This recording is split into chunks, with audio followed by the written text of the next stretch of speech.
kapan sih Mas orang-orang melakukan tapakungkum ini? Atau memang ya terserah kapanpun itu, atau pas hari wetonnya, atau kapan? Jadi begini, bermacam-macam yang ingin melakukan tapakungkum itu dengan hajat lakunya terkabulkan.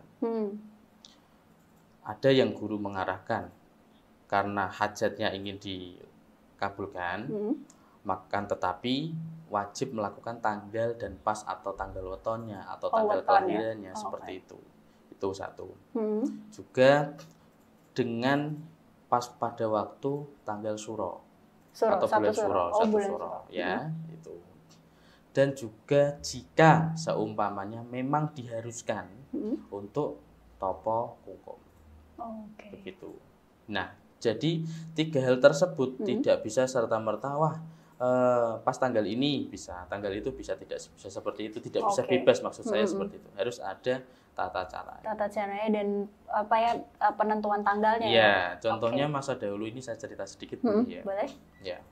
Pada zaman dahulu memang banyak sekali yang mana para raja ataupun para pangeran ataupun para wali yang mana sering melakukan pertapaan. Dan pada waktu pertapaan tersebut itu diselingi dengan tanggal dan pas. Tanggal yang pas, bulan yang pas, ataupun hari yang sakral, seperti itu. Itu banyak sekali Mbak pada zaman dahulu. Makanya banyak sekali sekarang itu yang mana tempat-tempat petilasan. Karena apa? Tempat petilasan itu tempat pertapaan. Pada zaman ratu dahulu, kerajaan dahulu, wali dahulu, dan banyak hal masa-masa zaman dahulu. Begitu. Nah, saya pernah dengar berita juga nih Mas, banyak sekali berita yang mengatakan bahwa banyak orang yang meninggal akibat tapakungkum ini. Sebenarnya kenapa dia meninggal? Apakah itu lama kungkumnya itu terlalu melebihi batas? Dan saya juga pernah dengar kalau tapakungkum itu 40 hari, itu benar nggak? Ya, memang betul. 40 hari? Iya, tanpa stop? Hari. Tanpa stop itu jadi begini Mbak. Nah, jadi tapakungkum itu ada yang memang 1 malam 1 hari, ada yang memang 7 hari, ada yang memang 40 hari. Tanpa stop ya? Tanpa stop, bergantung daripada niatan yang memang sudah diniatkan. Contohnya apa? Orang tersebut melakukan pelatihan ataupun pembelajaran yang mana untuk mengasah ilmunya dan energinya. Nah, dari tahap 1 tapakungkum 1 malam 1 hari. Kelanjutannya berapa bulan kemudian sudah melantari ataupun sudah sampai ke jenjang ilmu berikutnya.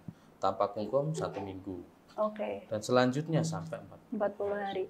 Itu benar-benar dia di dalam air tanpa makan, tanpa minum, atau bisa boleh makan, boleh minum? Jadi yang rata-rata, yang kalau 40 hari itu sekarang jarang Mbak.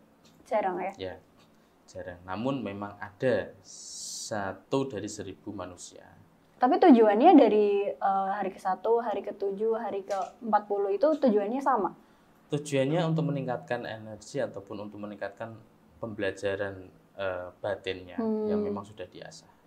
Seperti itu Mbak. Terus untuk yang tadi kan ada yang meninggal gitu ya Mas ya, itu kenapa sih sebenarnya? Nah, saya jawab kalau untuk yang meninggal.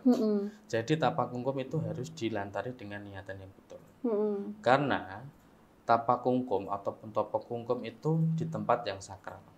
Dan tempat yang sakral itu bisa membaca niatanmu. Begitu. Jadi wajib harus diniati. Diniati itu dalam hal ya, jika datang wajib uluk salam dahulu. Yang namanya ke tempat sakral masuk ya pencilaan kan gitu. Terus wajib untuk meniatkan di dalam berangkat dari rumah, menginjak pertama keluar rumah harus diniati dengan sungguh-sungguh. Contohnya apa? Seumpamanya niat ingsun tapakungkum lantaran si A untuk hajat ini bla bla dan lain sebagainya karena Allah Ta'ala, seperti itu ya. Lalu diniati untuk berjalan dan pada waktu di jalan biasanya ada larang-larangannya. Tidak boleh mampir isi A, tidak boleh mampir begini begitu. Lalu harus wajib sampai tempat. Nah, terkadang yang bisa sampai meninggal itu karena wallahu alam ya, wallahu alam, mungkin karena awal niatannya itu tidak bebarengan ataupun sama dengan niatan awalnya, akan tetapi untuk gaya-gayaan mungkin saja seperti itu ya. Bisa juga fisiknya belum kuat. Biasanya kalau tapak kungkum itu kalau malam, Mbak, ataupun kalau mau menjelang entah 1 hari sebelumnya ataupun 3 hari sebelumnya untuk tapak kungkum tersebut, biasanya dikasih impen. Apa itu? Oh, mimpi ya? Ya, dikasih mimpi, dikasih impen ya. Biasanya kasih impen itu mau. Dikasih impen, entah itu ketemu dengan sesepuh siapa, ya banyak hal lah mimpinya. Begitu. Nah, kalau memang bisa menjalankan, berarti dia lolos. Namun kalau tidak, yaitu fatalnya nyawa. Begitu. Berarti itu termasuk bahaya juga dong, Mas? Kalau tidak ada yang membimbing, itu jelas bahaya, Mbak. Itu ya. Kalau berarti memang harus didampingi atau wajib didampingi. Ya, wajib didampingi. Nah,